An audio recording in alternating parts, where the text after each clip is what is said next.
Hey everybody, I'm here at the corner of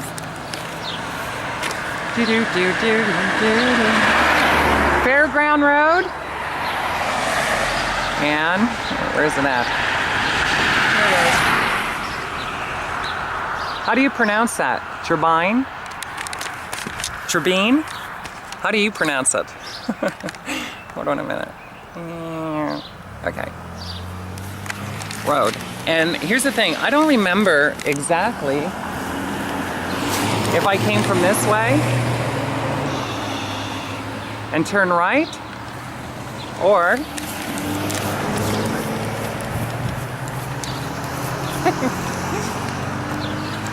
or if we came down this way and then went straight. I do remember this barn on a few occasions. And you gotta imagine, especially at night, I get scared kind of easily in the dark. And a lot of that is because I used to love scary movies a lot when I was a kid. And my mom and the people she dated at the time used to love to scare me a lot. So then it was in me and I'd always be like trembling in the dark. I'm kind of better with it now. Cops scare me a little bit. Not all of them. Some of them are very friendly. So here's the thing, check this out. So when I would come up here in the middle of the night sometimes down this road, I love old state roads, by the way. It reminds me of country roads I used to drive when I was a kid into before I came out here in Pennsylvania. So this is the barn. I really like that. Isn't that cool looking? Look, there's a rooster or a chicken. What is that? Look how he walks.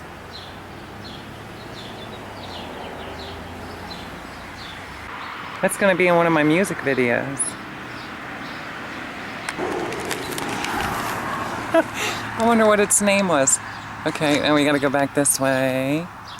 I'm going to take you and show you this barn really quick. But anyway, I love old rustic foundations of like buildings and stuff. I like old rustic buildings and barns, country life.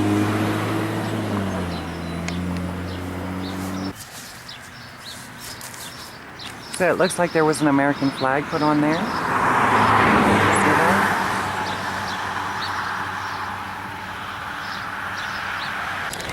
Anyway, what I'm getting at is since I left the George Washington Bridge on my drive over here, I felt like I was leaving a lot of my life, all of my life, behind. I didn't have, my affairs were not settled, meaning I was on probation at the time for prostitution. I had responsibilities to a child that I mentioned about, that I talked about in my videos, that I'm hoping someday to have the opportunity to speak to. But I'm okay if for some reason he doesn't want to speak in the near future. But I'll always be here for him. If he ever changes his mind at that time, we'll find out. Keep me in your thoughts. I would like to know my son, if I have the opportunity to. He's going to be 18 this year.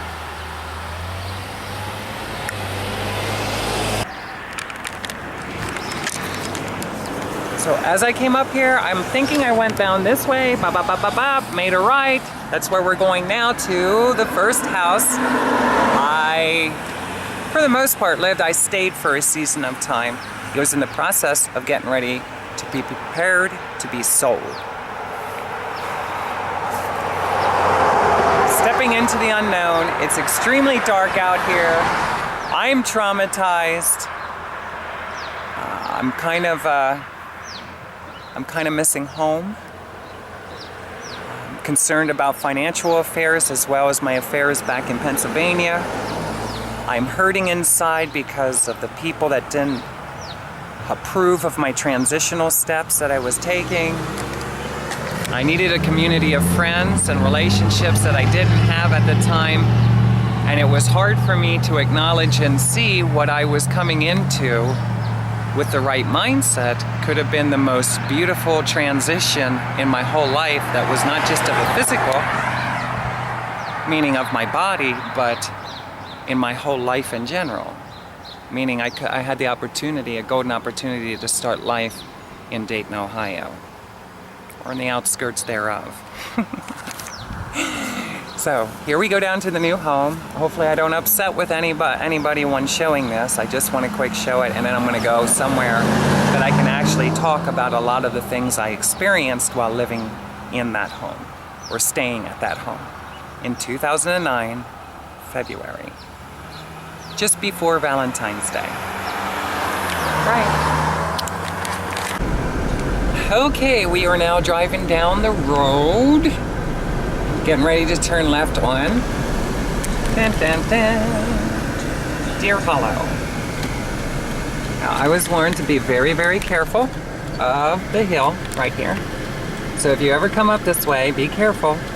Sometimes cars are flying the opposite way, sometimes behind you, and make a bolt for it. On to Deer Hollow Drive. And we start heading towards Whitetail Court. So I was coming through here late at night. I really like the turns. I already realized I love the neighborhood.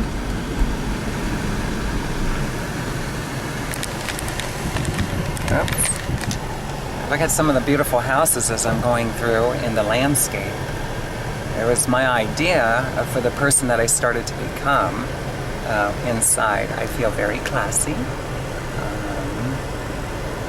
And I really do appreciate beauty of all kinds. Landscapes, houses, artistic, architectures. There's a lot of nice homes in here. It's a quiet neighborhood. A lot of yard. I'm gonna go down here to the tree really quick. A lot of yard. A lot of land for people to cut their grass and stuff. It's beautiful here. And I was trying to accept that part of it. Was pretty easy, actually. And check this out. This is one of my favorite trees I talked about. My favorite tree in the whole wide world was acknowledged to me when I lived back at Indiantown Gap on Quartermaster Road. I asked the lady, what tree is this at the entrance of the driveway to the home that we were just about getting ready to rent? And she said it was a... Which I think that's what that is, right? Am I wrong? Tell me if I am. A weeping willow tree.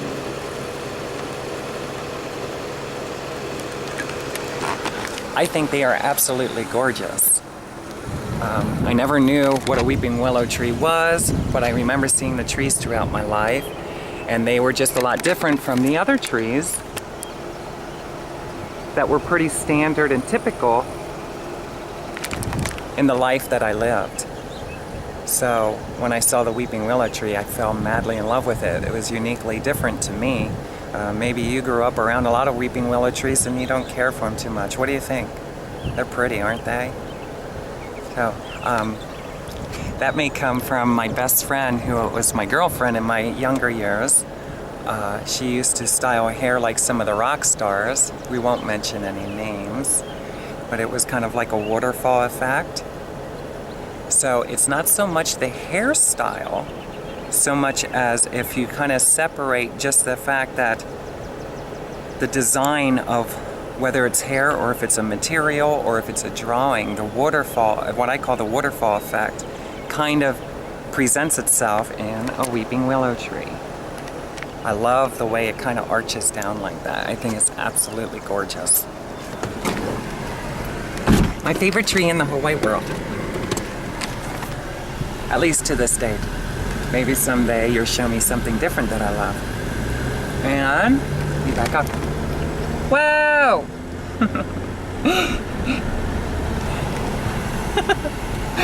Hopefully I don't get in trouble for that. Is that illegal? You know.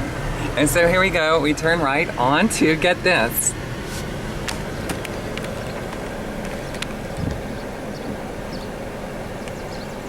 Whitetail Court.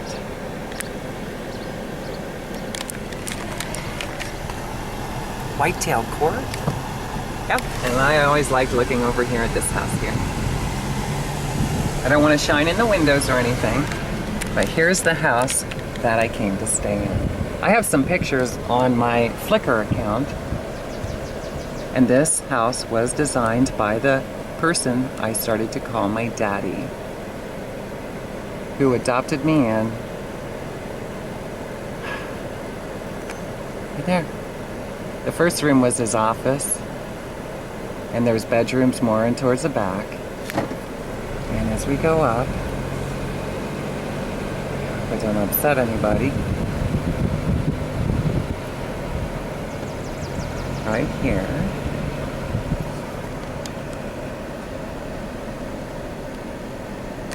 is the front door. There, that window, that's the dining room table I used to sit at a lot. So remember that. I'm going to talk to you about that in a little bit. And that's the garage. Now, when I first came here,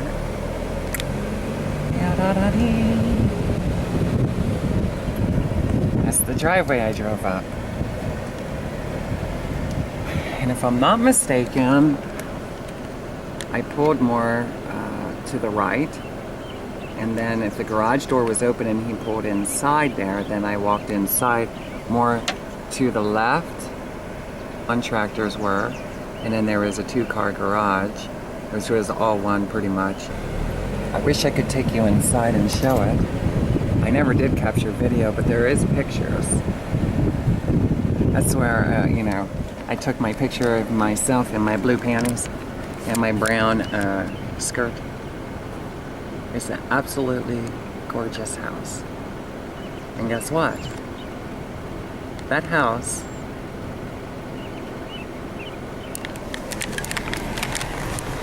was built by my daddy. What do you think of that? I thought that was cool. I would have loved, I was there for a season of time in my life. I was dating somebody whose brother was a drafter, and we were talking about, me having a house someday is what I'd really love to have, like my house. I wouldn't want to never lose it. Yeah, that would be very painful. I'm sure it's very painful for anybody who goes through that process. I really would love a house to love and have a lot of good times in, have a recording studio in.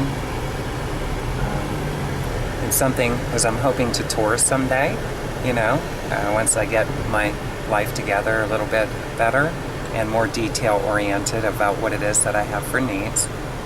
It would be nice to have a house that I could actually have band practice in the house, but if not, somewhere I can go close by to a rehearsal spot, which might even be better. Then you can have your separate home life with my recording studio. I want a home recording studio, I know that. So I can be at home with my home, and maybe someday I'll have a pet again. And hopefully some people in my life to love and care for. Say goodbye to Whitetail Court and the house. Bye-bye.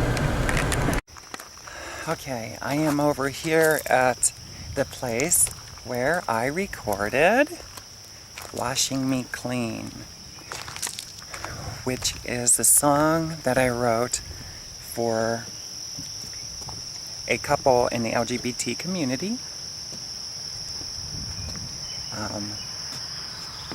that were committing themselves and receiving their baptism.